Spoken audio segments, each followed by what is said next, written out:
মাথাও উত্থিত করার চেষ্টা করছে।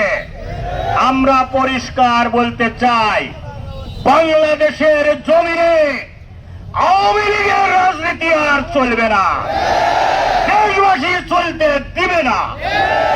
অতএব আওয়ামী লীগ যারা করেন, সোজাসুজি ভাবে গণতান্ত্রিক পদ্ধতিতে আপনারা দেশের স্বার্থ বিকিয়ে দিয়ে নয়, দেশের স্বার্থ সংরক্ষণ করে আত্মরক্ষা করেন।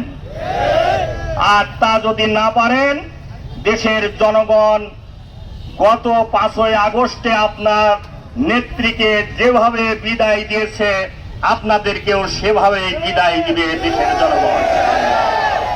সংগ্রামী ভাইরা আমার, ষড়যন্ত্র করছে, এই জন্য আমরা বলছি আপনার স্বৈরাচারকে বিদায় দেওয়া হয়েছে, কিন্তু স্বৈরাচারের দোসররা এখনো রয়ে গেছে।